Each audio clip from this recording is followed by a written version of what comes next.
So, what is retroactive public goods funding? Now we know what public goods funding is. Okay, so retroactive public goods funding is this idea that instead of having your public goods funding mechanism, DAO, whatever it is, fund public goods ahead of time. So where the DAO would say, hey, this project looks good and it looks promising, so I'm going to throw $100,000 at it and hope it's going to do something good.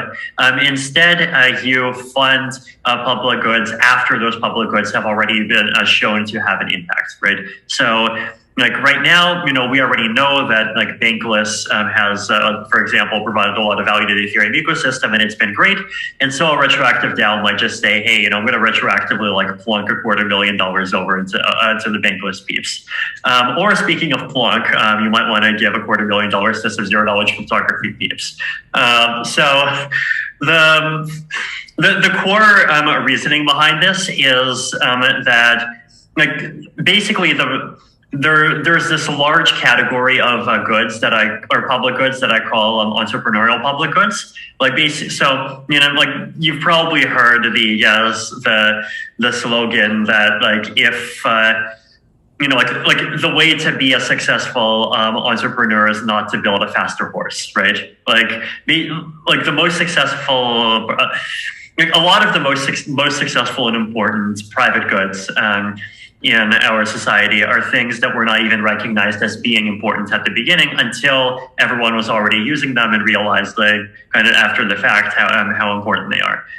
So with public goods, it's very similar, right? And so if you just make a democratic decision of, hey guys, we're going to vote on what things we'll fund in the future, then you're going to get some very conformist and middle of the road opinions. And you're going to get a lot of projects that kind of, roughly line up with people's existing social desirability biases. But you're not going to get your radical, cool experiments that are a bit out there, and 80% of them, or even 90% turn out to be complete failures, and everyone's like, well, duh, that's a complete failure. But then the other 10%, end up really succeeding in making enough of an impact to make the entire thing worth it.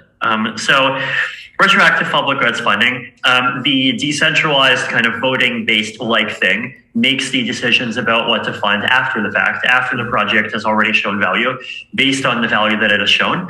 And if you want to convert that into proactive funding, then that's something that can be done outside the mechanism, right? So, for example, someone could even just invest into a team that's producing a public good, and the retroactive public goods funding gadget could just decide that the person who made that investment actually was a contributor to the public good, and they should get a really big reward as well.